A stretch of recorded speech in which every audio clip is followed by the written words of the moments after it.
scanning the airwaves from Greenwood, Indiana and New York City. It's the Brad and Matt Show.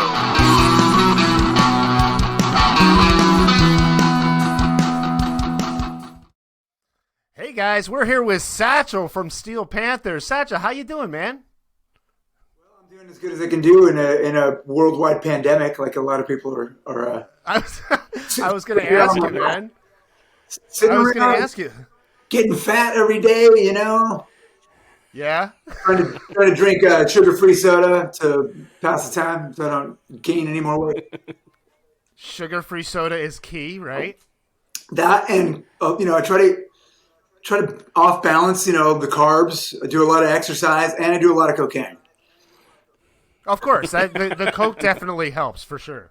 Absolutely. That keeps you thin, right? It's supposed to. That's what it says on the package. Yeah, it does say on the pack. I mean, you obviously have a very kindly coke dealer that gives you those warnings. Yeah, I think coke dealers have got a bad rap. I know a lot of my best friends are coke dealers, obviously. No kidding.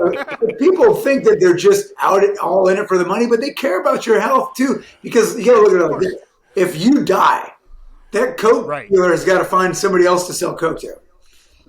Yeah, that's an account they're missing from their portfolio. Exactly. You want to keep your drug users healthy enough to keep using the drug as long as possible. Right. It's a long-term investment. That's right. Right.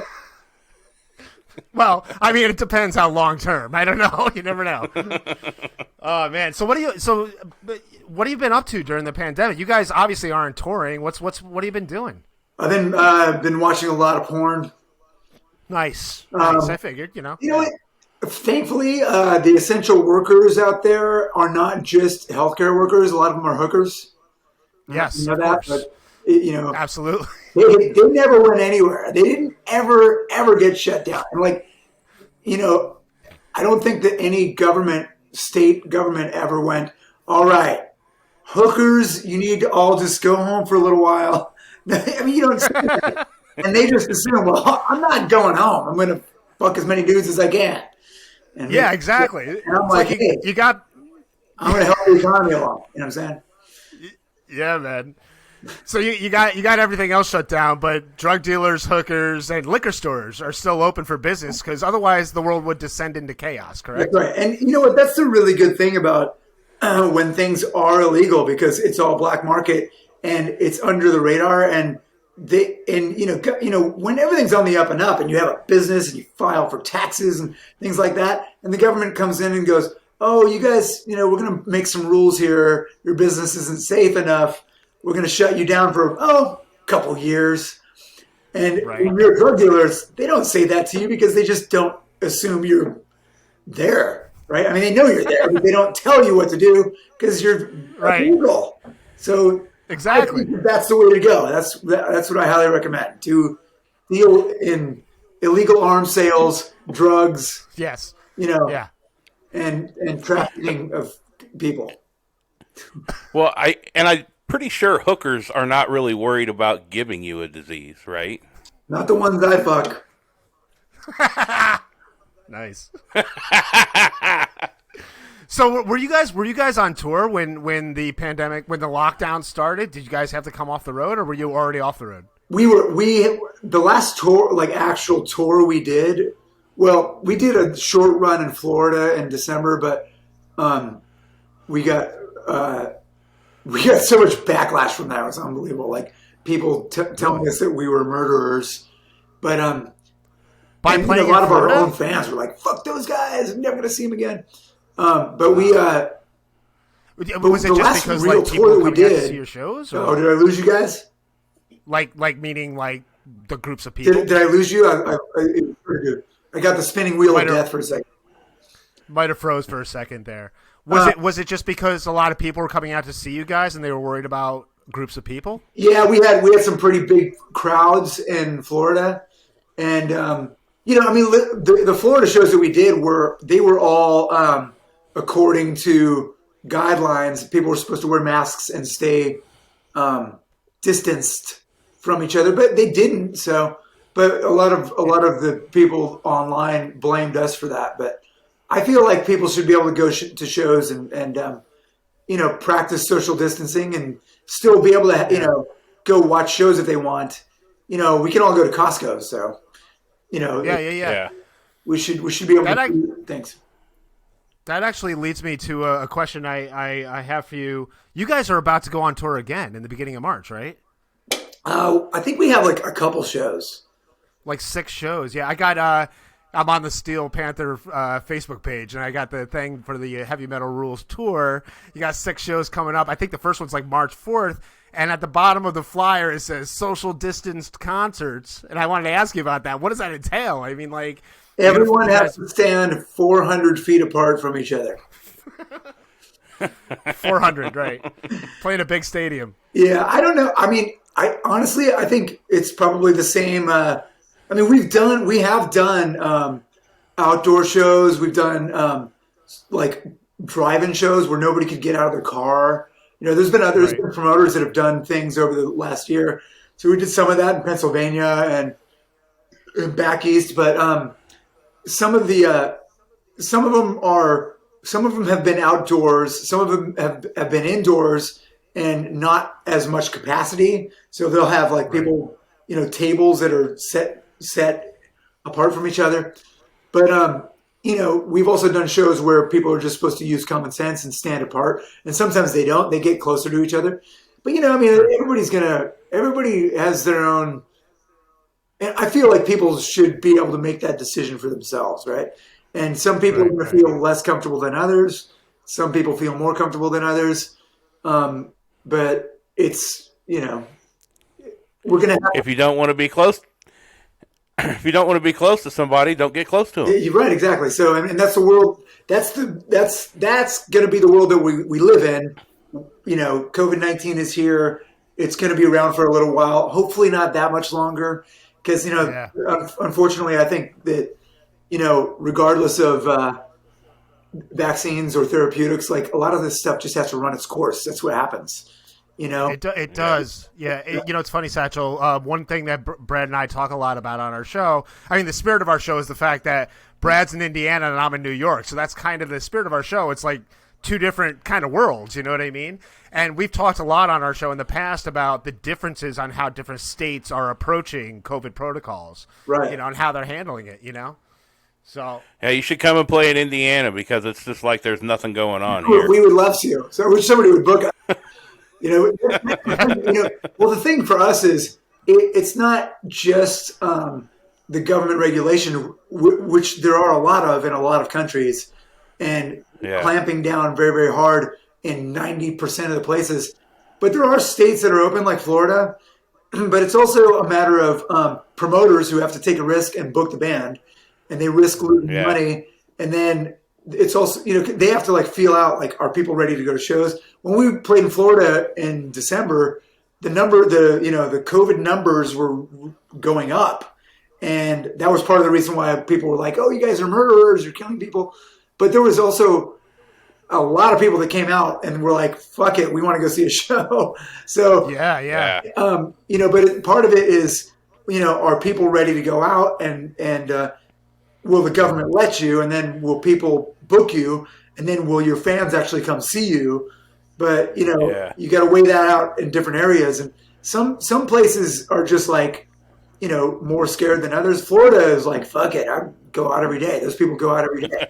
Let's go. That kind of sounds like Florida. In Florida, you look at the numbers in Florida, they're basically the same or better than California, which has been locked down the entire time. So you got to ask yourself, like, what good did the lockdown do in California and crushing all those businesses out there? I don't know. Did it? Yeah, I was going to say, are you in LA now, or are you in Northern California? No, I'm in Nevada. I got out. Oh, you're in Nevada. Yeah. Right on, man. Right? Yeah. But you grew up. Letters from the tax franchise board in California. Thank you. So I visited your Wikipedia page. Uh-huh. So I don't know how much of that is true or not, but it says that I do have an 11.5-inch cock, but only when it's hard. Well, I was thinking more that you were born and raised in Redwood, California. Is that correct? I was born in Redwood City. Okay. But I didn't live there for very long. And then I lived in LA for a little while. And then I moved to Fresno and I picked raisins for a while. Really? Nice. Well, only between the ages of 6 and 12. I was part of a child labor camp. Nice. So you aged out. I aged out. I got out. And then I moved to LA when I was a teenager and, went down there because that's where all the record companies were. And now the record companies got hijacked by the tech companies. And they make all the money. But the musicians are still broke, thankfully. Right. we were talking about that guy about Spotify, I think, the last time we talked to him. Oh, right, about how he's worth $39 billion now or something. Yeah. He's not hurting for change, that guy. Multi-billionaire. Meanwhile, Billy Idol is living in a cardboard box under a freeway overpass somewhere. Right, exactly. Like Billy Idol. Fucking begging, throwing oranges on the corner. Hey, aren't you Billy Idol? How much you want for those oranges? You know what? Speaking of Billy Idol, Satchel, here's a funny thing. I don't know if you heard about this, but Billy Idol made a deal with the city of New York. Okay, the city of New York was they were doing. He did an advertising campaign with the city of New York. New York was having this problem with cars idling at the intersections, like taxis and stuff like that. So they hired Billy Idol to do all these print ads and blasted them all over the city. Don't let your car idle. And there's Billy Idol with his lip up, it was hilarious. Yeah. And Billy, what we want you to do is we want you to change the spelling of your last name to Yeah. Oh, man, you can't cross that line. Yeah, I know. Right? But let me just say this. I love Billy Idol. I fucking think he's great. And Steve Stevens is fucking awesome as well. Oh, my God. Yes, indeed. Absolutely. So, Satchel, I watched one of your music videos. Oh, yeah. And I have many questions. I watched the video Glory Hole. Yes. It's a classic. So, I guess my question is at what point when you were shooting that video was somebody like, what this video really needs is for everybody to be sprayed with semen? Yeah. And then, was there anybody there that was like, this maybe could have been a little bit too much? Or was it just right on? No, I think everybody was wondering if we had gone far enough. Like that. Right. Oh, okay. That was. I mean, everybody seemed to be having a great time at that video. But that's because when we start shooting videos, everybody gets pretty fucked up on drugs. So, really, if we were sober, it would be, there'd probably be some common sense, but we don't use any common sense. That's funny when that was a fun video. It was all in one room, which is kind of cool. Right.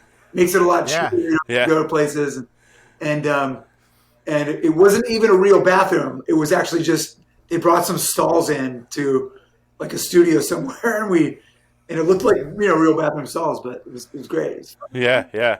That is hilarious. I think I told you that last time I saw you was in New York at Gramercy Theater down in Chelsea, and I think you guys ended. I think you guys ended the show with Glory Hole, or it was close to the end of the show.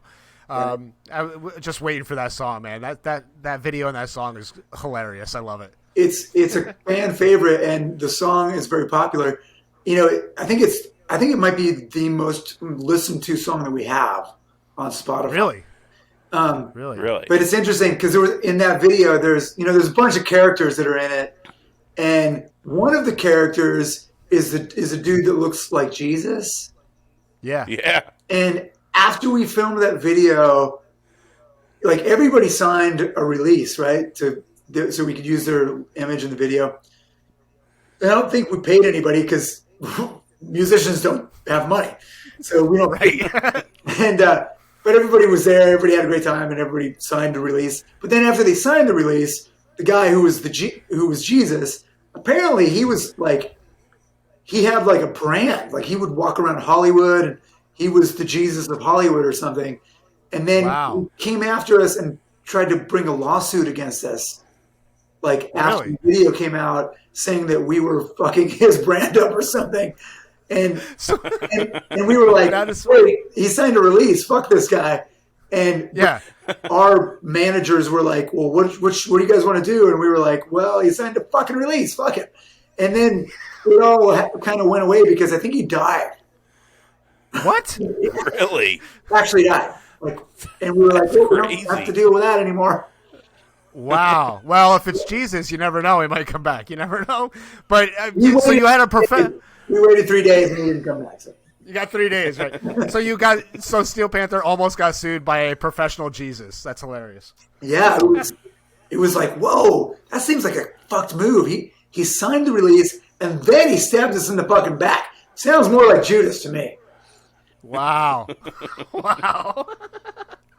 That is hilarious, man. I guess it's kind of mean to be talking about it though. Now that he's dead and he can't give his side of the story, that's horrible. Satchel, that guy's a fucking asshole. He was talking about Jesus, and Jesus is already dead.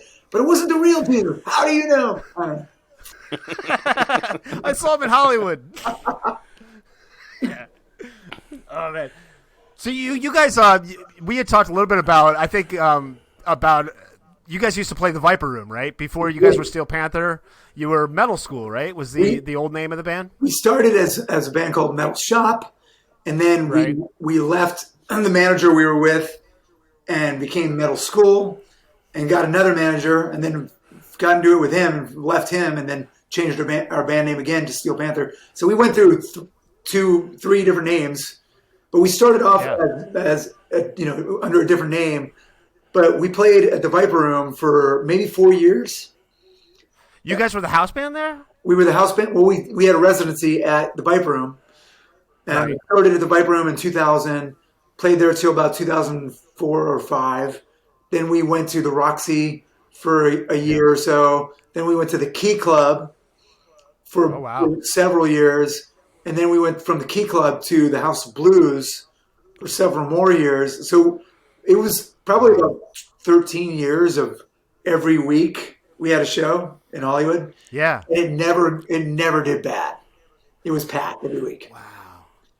So was there one like defining moment that was with the band that you guys were like, we did it, we made it? Was there one defining moment? Yeah. Or I mean, you know what? There's never. I don't think anybody ever gets to that point. And I mean, maybe not anymore. Like maybe there was a time back in the old days when Elton John played his first stadium and he went, "Yeah, these people fucking like me." And I think I'm set for life now. I'm playing stadiums, but like now bands usually don't get that big. Like we have headlined arenas, in the UK and Germany, and that was cool. Like when you headline your first arena, you go, "Oh, this is pretty cool. Our band's doing well." But then you realize that that the money that you make from playing an arena after you pay for the tour buses and the hotels and the flights and your manager and your crew and the video wall. You make as much money playing the House of Blues in LA. So right. Kind of like how it goes. Like all the money that you make goes to other people. And then you start to realize like, oh, I see. Like in order to make like millions and millions of dollars, it's got nothing to do with that. It's got nothing to do with touring. Yeah. You just have to get a deal with Nike. That's right, endorsements. Yeah, you have to be a host. I see what you're saying. Yeah, The Voice or something. That's why all the big musicians, they don't do music. They don't do music. They just Kelly Clarkson. They all have their own TV shows.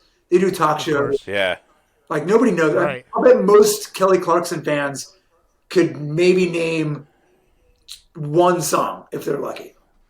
I watch her show every now and then, her talk show, and every time I see her show, that's what I think of is the one song that I know from her since you've been gone. That's the only thing I think about. Yeah, and don't get me wrong. Like out of all the people out there that are singers and musicians, she's great. I actually think she sings her ass off. And she's got lungs for miles. Yeah, she's great. She sang with us on stage actually. I think it's on YouTube somewhere. Got up and rocked with us, and she killed it. That was like 13, 14 years ago. Here's a question for you. Speaking of Kelly Clarkson was a voice coach, right? She was on The Voice for a period of time. Yeah, I think it was. I think it was The Voice, right? Would that be something you'd ever consider doing? I keep waiting like being a coach. And call me, and I'm like, dude, let me be the judge of your shit. Yeah, right. I can make your fucking ratings skyrocket. God, right. Absolutely. So another YouTube video I watched, since you mentioned YouTube, was the video where the 12-year-old kid challenged you. Oh, to... yeah. Yeah. He challenged me, but he did not win. Everybody thinks he won. He sounded pretty good. Yeah, but the thing is, everybody says he wiped the floor with me, but I didn't accept the challenge. I quit the band. He started to play the guitar, and I just quit. I saw that. You walked off stage. I did. You walked off stage. Yeah. It's incredible. So, that kid was... Did you wrote... He's still playing guitar. I think he's still... but now he's like 20. So... Yeah. I don't know. I mean, it's always cool to see somebody who's 13 that's but then once you become 20, people go, oh, you're tall now. Fuck you. You know what's funny is I think his name was Adrian, right? I think his name is Adrian. I meant to tell you this, Satchel. Yeah, I think he has a new video out on YouTube. So like he's doing his thing. Yeah, well, I mean that's where everybody goes now. You want to get a following, right? And then hopefully you can get 7 million YouTube subscribers, and then you get advertising off your YouTube channel, right? Right. There you go. But it's for us it's catch-22 because when we started doing records. Well, when we first started the band, it was back to your other question about was there a time when you actually knew that you had made it or achieved success? And I don't think we've ever gotten to that point. Like every time we do a show, we are always like crossing our fingers that people will come and crossing our fingers that people don't leave. So wow, you want to do the best fucking show you can because for most bands, us included, it's all about your live show. People don't buy records anymore. Of course. They do buy merch, but most of your money, most of your band financing is going to come from touring. So everybody's going broke right now because nobody can tour. But for us, it's always been, we started as a residency band and we had to play the same place every week. So we would go on stage and try to entertain people. And it was like, I don't know what the fuck we're going to do to entertain these people, but we better be fucking entertaining. And we would just start talking shit and doing all kinds of crazy shit. And people kept coming back week after week. And we didn't want people to not come back. So we had to make it different every week and more entertaining than the week before. And that was kind of the... That was the challenge, but it's still like that. When you're a touring band, it's like you want to do the best show you can, and you don't want to phone it in. You don't want to do the same show every night, which I see a lot of bands do. You see a lot of bands, it's like they just get up there, they play their notes, and that's it. But we always make each show very unique. We involve the crowd, we bring people on stage, and it's always different from show to show. So people come back and have a great time, and it never gets boring. So that's the goal.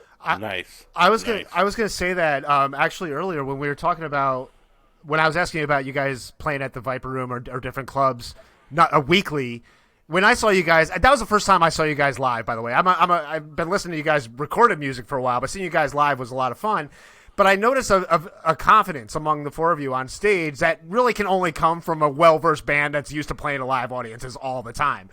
Another aspect of Steel Panther shows, which if anybody who listens to this hasn't seen Steel Panther, it's a comedy show as well. I mean, you guys are hilarious on stage. There's a bit of improv and stuff like that. Did you guys is that just your natural personalities, or was that like a main goal of the band, or what do you think?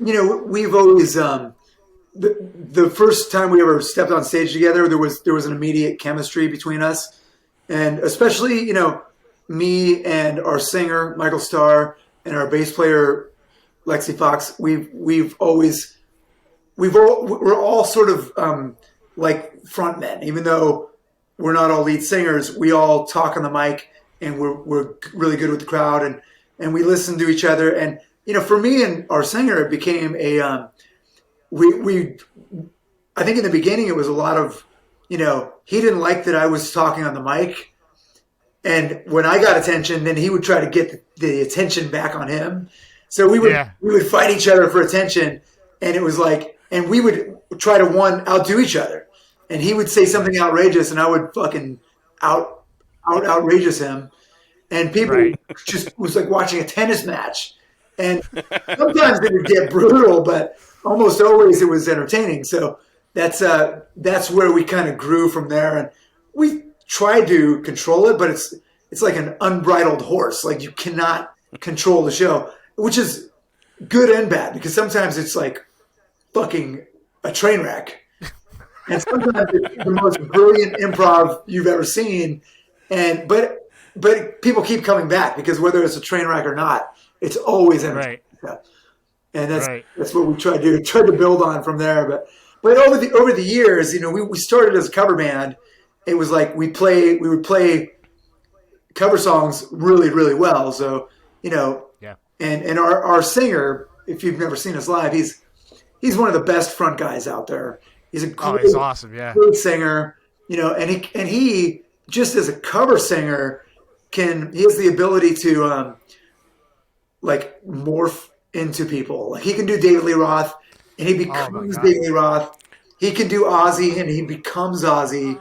And you just what the fuck am I watching right now? It's mind-boggling.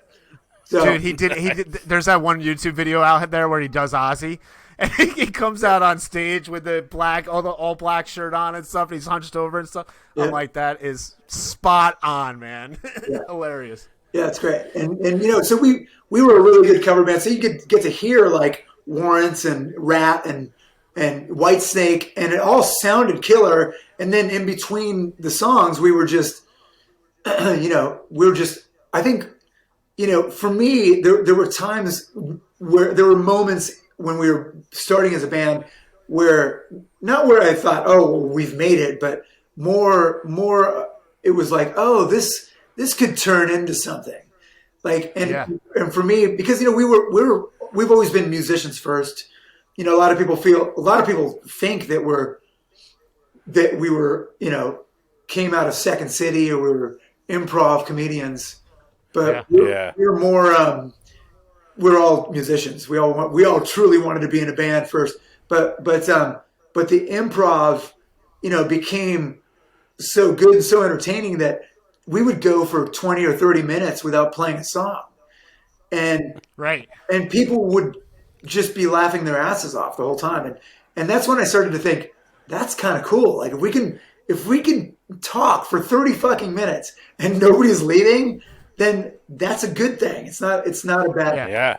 So that's what made me realize, okay, if we can keep this going, and I've always loved to write songs. So for me, it was like, now if I can just write songs that are just as good as the shit that we're doing on stage, and it was basically like we're this really good cover band with really good improv, and how can we replace these, songs that are great, like Jump by Van Halen and Still the Night by Whitesnake? They're all great songs. So we have to have songs that are comedic and dirty, but also just as hooky as all this other shit that we're playing. Because if it's not good, then, if the music's not good, then people are just going to be like, fuck these guys. Why would I want to listen to that? And, so have you been able to do any writing during the pandemic? Yeah. As a matter of fact, we've got 17 or 18 songs now that we're just trying to figure out what we want to put on the next record. And I'm still writing, though. I'm like, when we've already got 5 full-length albums, so going and doing another record, I always feel like, there's even more scrutiny on the next record. Like every record you do, people want you to suck. Fuck you guys. You should have stopped after the first record. You guys have sucked for 5 records straight. Why do you keep putting out music? Yeah. And there's a lot of people that say that every time, right? Like, you guys suck now. I told you were going to suck. And they can't wait to tell you suck.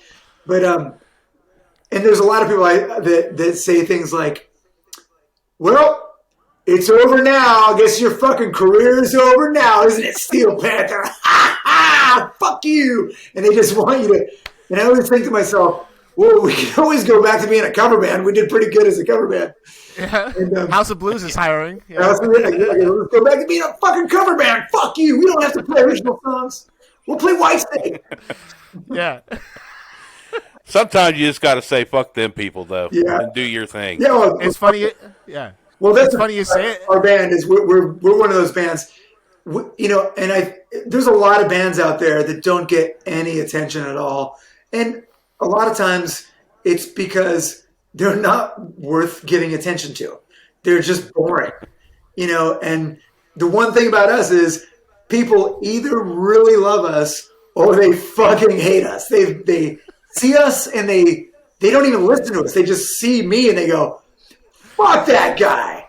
I don't like What the fuck is going on here? I don't like his fucking face. He's an asshole. Fuck these guys. I hope they fucking die. And then their friends are like, fuck you, Steel Panther's awesome. Yeah.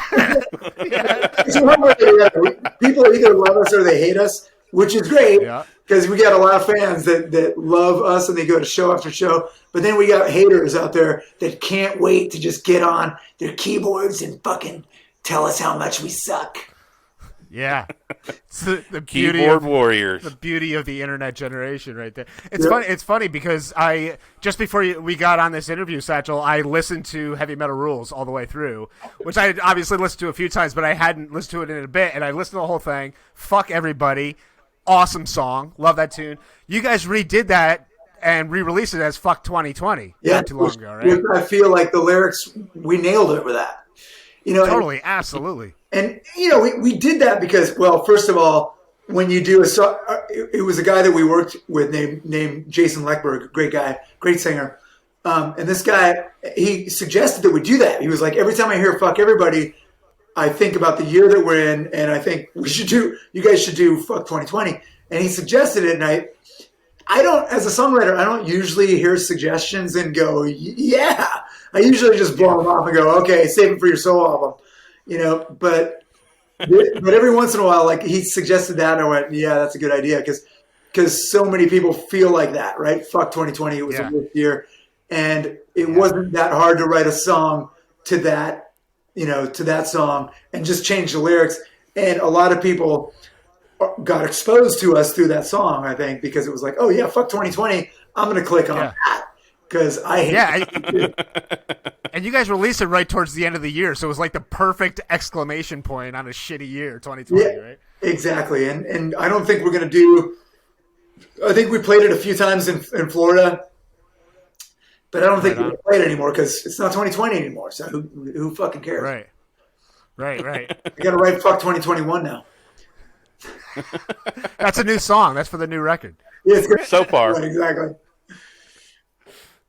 Let's hope I don't have to keep writing those songs every fucking year. Fuck 2027.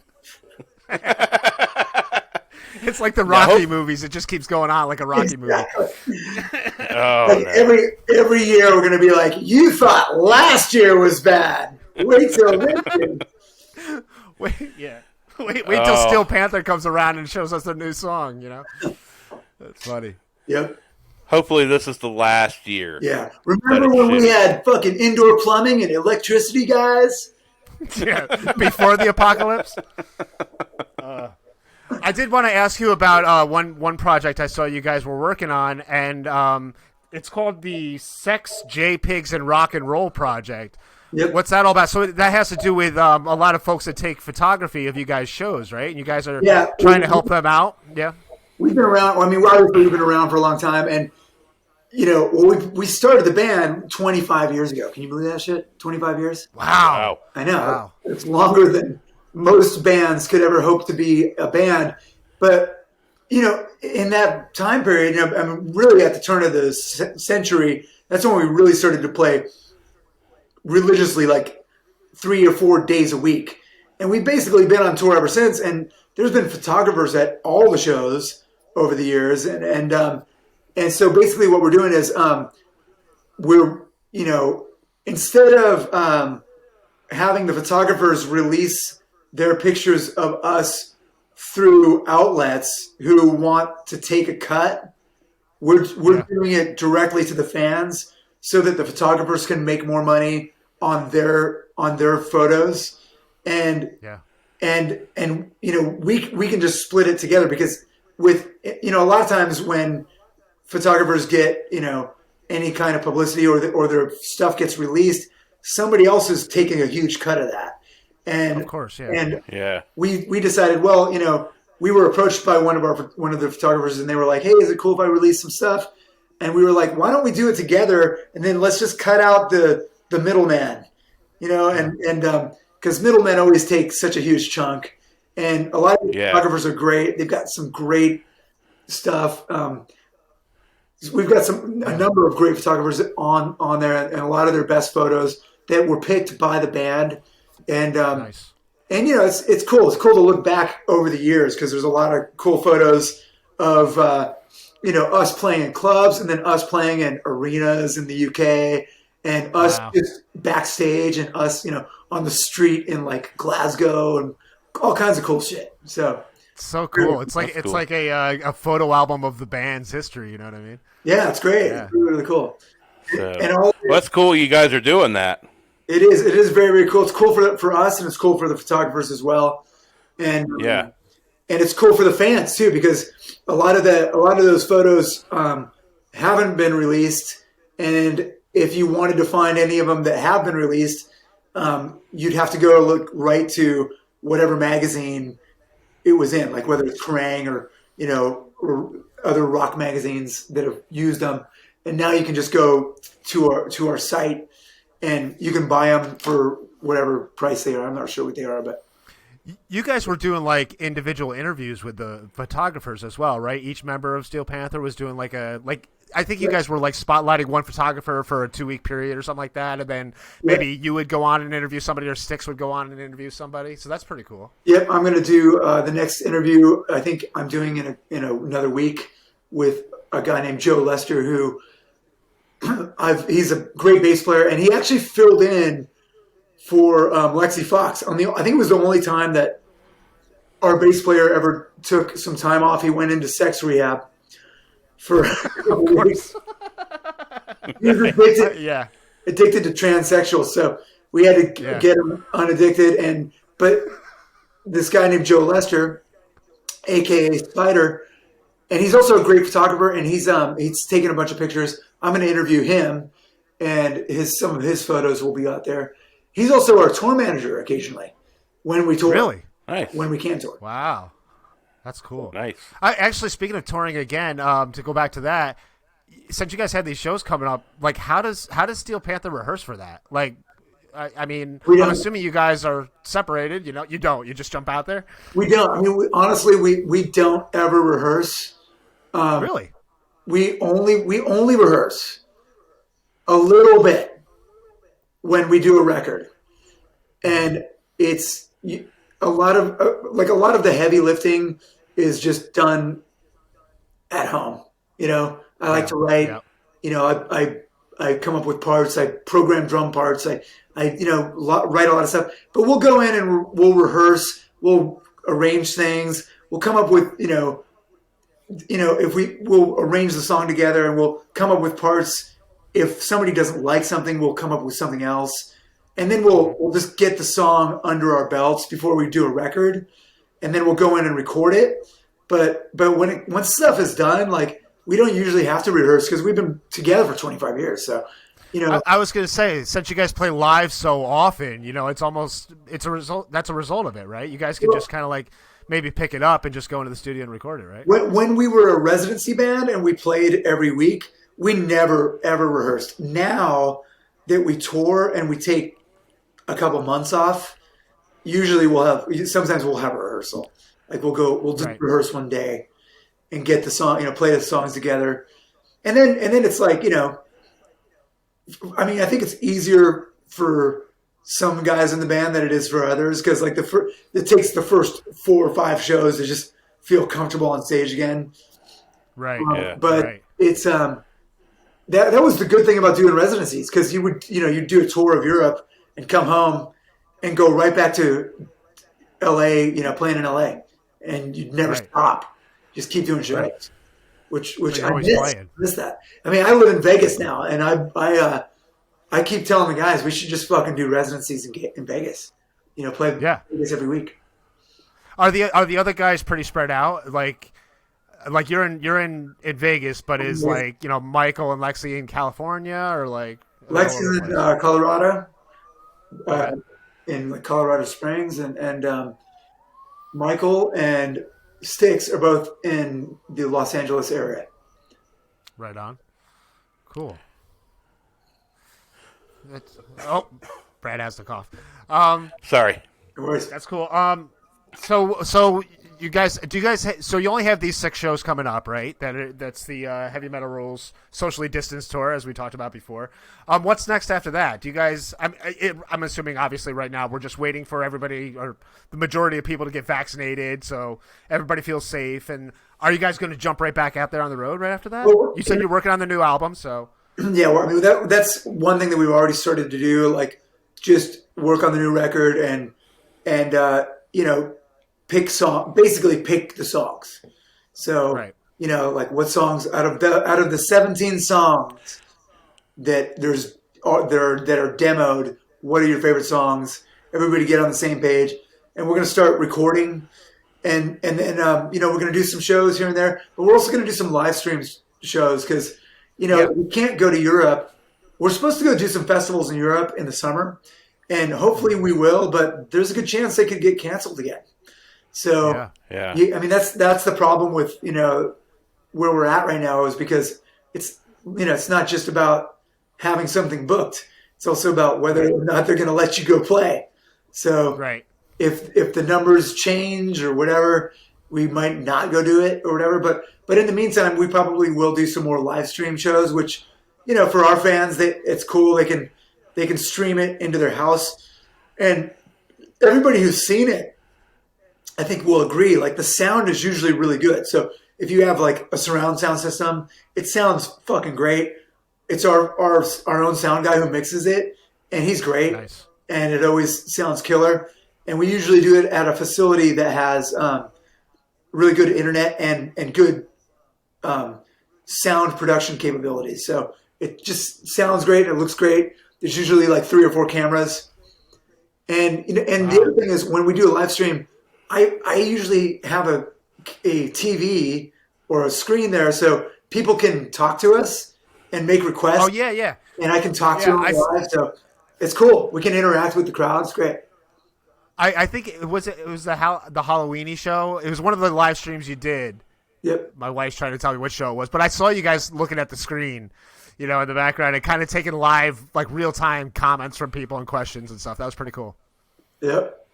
Yeah, we do that. We do that the whole show. I mean, we'll talk to people in between songs, and if people request stuff and we want to do it, we can do that too. So, that's one thing about our band, and being having been a residency band for so many years, and having you play the same place every week, and you really literally cannot do the same set list 2 weeks in a row, or people will just get pissed at you.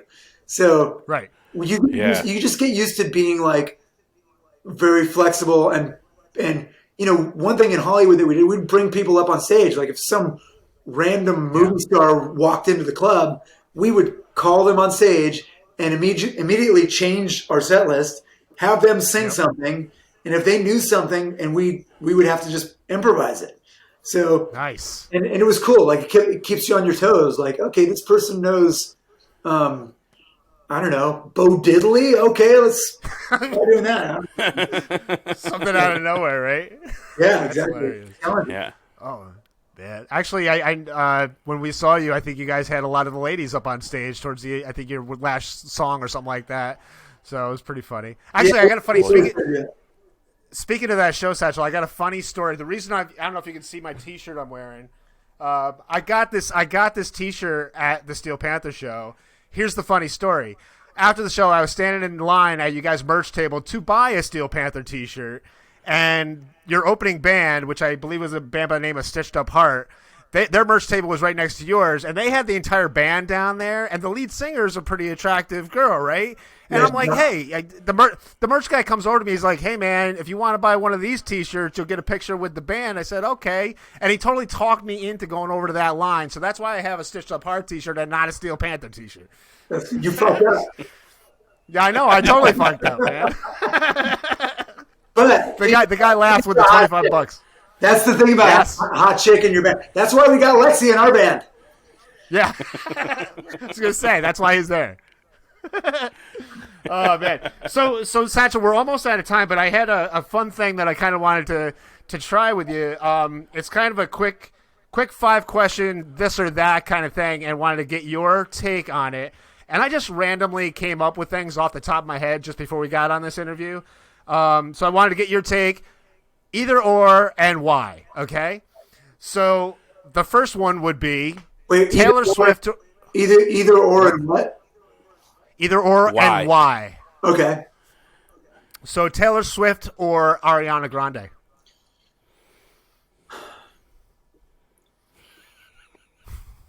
Taylor Swift. Taylor Swift. Okay. And why? I don't know, because I think I have a grudge against her because she's been so successful, and I'd like to fuck her just because of that. Right. And just fuck her. Yeah, have you ever grudge fucked somebody? It's really sad. Wow. Yeah. it solves the problems. I would grudge fuck her. Listen, she's way fucking more successful than Ariana Grande. Like Taylor Swift, fucking, there's no comparison. So I would definitely fuck Taylor Swift, and I would marry her just so I could divorce her and get a settlement. Nice. Nice. There you go. Perfect. Didn't she put out like 3 albums during quarantine? Like just hanging around her. It's crazy. I don't know, because I don't think I've ever listened to one of her songs, which is probably not cool of me. I mean, she's a very big artist, but you know, I'm like a lot of people. I judge a book by its cover. All the people that judge my band and say "fuck you guys," I understand. Right. I mean, they're missing out, but really, they should check it out. I do the same thing. Right. I look at bands and go, "Fuck you guys." Never gonna listen to you. I've seen so many bands in New York at the clubs, and I feel the same way, man. You're standing there at the bar, and you see the band come up on stage. You're like, "What are these guys' story? Fuck these guys, man. I'm going to the sidebar or something like that. I don't know." Okay, next one. NSYNC or the Backstreet Boys? Well, I'm going to have to go with NSYNC because I'm friends with Joey Fatone, and who, by the way, is super awesome. And you know, I mean, the Backstreet Boys. Well, we did cover their song. Are you aware of that? Right. Yeah, I did. You have it's I Want It That Way, right? Yeah, we. I mean, I will say this: if you haven't heard our cover version of that song, we did it the way they should have done it, and it sounds fucking awesome. It's so rocking, and you know, it's occasionally a band will redo a song, and people will hear it and go, "Well, that's the way it should have been done." Van Halen with fucking "You Really Got Me," right? It was like, fuck, Van Halen. I mean, the Kinks were great. And they wrote some great shit. But when you heard Van Halen do "You Really Got Me," it was like, oh my God. That's the version. Yeah. That opening guitar riff, right? Yeah, exactly. Right there. It's like, oh, here we go. Yeah. Yeah, it took it to another level. And so that's what we did for the Backstreet Boys. And they still have not thanked us. It's fucked up. Bastards. Joey Fatone was in one of your music videos, right? Party Like It's the End of the World? He was in that video, and he was very good in that. We paid him $30. $30, right? He had nothing going on a Sunday afternoon, right? He needed the money, though, so he did it. Okay, here's one goes back to the hair metal era. Poison versus Warrant. God. You know, I'm going to have to go with Poison. Okay. And here's why. Okay. Poison didn't have as much talent as Warrant. I mean, well, Jamie Lane was a really good singer, and he was a good songwriter, but Poison had bigger hits. And I would argue Poison, with all of the combination of the guys in Poison, probably if you had to bet that they were going to make it, you would have said, hell no. Like, Poison isn't going to make it. And they proved everybody wrong. And to me, that's super inspiring because, you know, CC, he knows he's not the greatest guitar player in the world. And Bret Michaels, well, even though he probably thinks he's the greatest singer in the world, like, these are guys that when you hear them, you go, oh, these are just like average dudes. But they wrote these songs that everybody connected with. Still to this day, if I'm in a band and I play a Poison song on stage, the whole fucking crowd goes nuts. Everybody loves it, right? Yeah.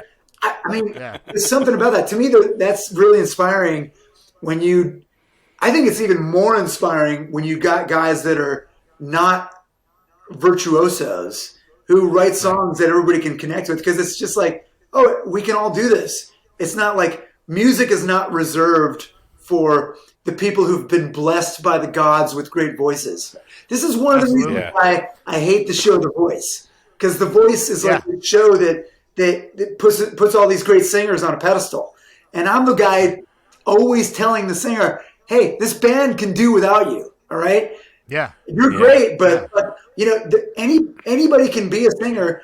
What you really need is a great song and a great band. Yeah. And that's what I think that's what people gravitate to more than anything. Because there's plenty of great singers out there that they're on The Voice one week and then you don't know they're working at fucking TGI Fridays the next week. Exactly. Yeah. And because they don't have the songs and the body of work that people want to listen to. There's a lot of good singers that are bartending. So we were just watching that. I don't know if you've seen this. There's that documentary. I think it's on Hulu or something like that about the Go-Go's, and it was talking about how when they started, none of them really knew how to play their instruments too well, and then I think the one player in the band came up with "We Got the Beat." You know what I mean? Yeah. And they had this song, and it was just a monster song. You know, and next thing you know, they're the Go-Go's. They go down in history. You know what I mean? Right. So, and they're exactly like Poison. I mean, when you listen to them, they're you know, their voices are not great, and their playing was obviously not great. It's not virtuoso playing, but the songs were great. I mean, We Got the Beat. I mean, it's not metal, but it's a fucking hook. I mean, they had hit songs for a reason. It fucking captured a vibe, captured the, you know, that, you know, I mean, there's a lot to be said for being in the right place at the right time, right? With music and shit like that. And especially when it comes to like becoming a huge, huge band that everybody knows who you are. That's just being in the right place at the right time and society. And there's a lot, who knows what the fuck it is. But it's for them, you know, it was, the sum was more than, you know, than the, you know what I'm trying to say? It was more than just the sum of parts. They're right. Yeah. It was. I think the songs were great, and I don't know who wrote all their shit, but there was some good songs involved with them, and they definitely had a chemistry. And once people heard them, it was like, fuck, man, you know, inspired a generation of girls to pick up instruments. Absolutely, absolutely. Would you say to go back to Poison? Would you say when people think of glam metal in LA, they think of Poison? Would you say that like they're sort of the first thing that comes to mind when people think of 80s glam metal on the Sunset Strip kind of thing? I think Motley Crue and Motley Crue to me, like they came out before Poison, you know, right. and they you know were definitely the predecessors to that. I mean, Poison didn't really come out till 86. Yeah, that was when Look What the Cat Tried Did came out. And, you know, that was, by that time, Motley Crue was already on Theater of Pain, right? And they were like already jumping the shark. So, right. You know, but Motley Crue was definitely glam. I mean, Motley Crue, even with Shout at the Devil and their, what was the one before that? Too Fast for Love, right? Like Too Fast for Love, yeah. They were super glam. Like they started all of that shit. To me, that when I think of LA and glam, like, and don't get me wrong, like Motley Crue they were tougher. They were a little tougher than, for sure. And to me, that was early Motley Crue, like they nailed it. They had the glam, they had pretty boy makeup, and they were good looking guys, but they had fucking beef. Like when you heard "Shout at the Devil," it was like, holy shit! Like, is Satan in here? What the fuck? You know? Yeah. Holy shit! Like fucking cool combination of stuff. It's like they gave the vibe that each of them were carrying switchblades or something like that. You know what I mean? Like at any time, they'll knife you. You know what I mean? Like, yeah, man, Crew was fucking great, especially in those first couple records. Shout at the Devil, classic, and it still sounds great. Still sounds great. Oh my god, yeah, dude. We saw. So I've seen Crew a couple times. I saw them. My first time I saw them was on the Dr. Feelgood tour back in the day, but we just saw them on their farewell tour. But then, of course, they're coming back, you know. But the farewell tour, they played "Shout at the Devil," and Nikki Sixx had a flamethrower on his bass. You know, I was like, "Dude, shout flames up to here." I'm like, "Dude, it's rock and roll, man. It's rock and roll for sure." Brad, did you have an either or for Satchel? No, I do not. Right on. That was your game. I dropped that on Brad just before we came on the show. I'm like, I'm going to ask Satchel these questions. All right, here's another 80s one. Lita Ford or Vixen? I'll go with Lita Ford. Yeah, because I actually know a Lita Ford song. I don't really know any Vixen songs. Right on the Edge of a Broken Heart, Vixen. Yeah, that's it. That was their big one. Yeah, I think that's the only one anybody really remembers. Yeah, but definitely. I thought, I don't know. I was never, and not to say it was. I mean, there was girl artists that I loved, but I thought that the songs by either one of them didn't compare with like Pat Benatar's shit, right? Like Pat Benatar. Oh my God, Pat Benatar, that's great shit. Pat Benatar is one of my wife's favorites. She's cheering over here when you said Pat Benatar. Yeah, Pat Benatar. Yeah. Awesome singer. She's a badass. Totally. For sure. Yeah. All right, man. So what's going on the rest of this weekend, Satchel? You watching the Super Bowl tomorrow? Just doing a lot of drugs. Doing a lot of drugs? No Super Bowl? Drugs while the Super Bowl? No? Yeah, I will be watching the Super Bowl tomorrow. I don't know where I'm watching. Who you got? I hope Kansas City does it. Right on. Yeah. I think they have the advantage. It's going to be an interesting game. It's really, and Brad's going to kill me for saying this, it's probably the only football game of the year I'll watch the entire way through. But, it should be fun. I'm with you on that. So.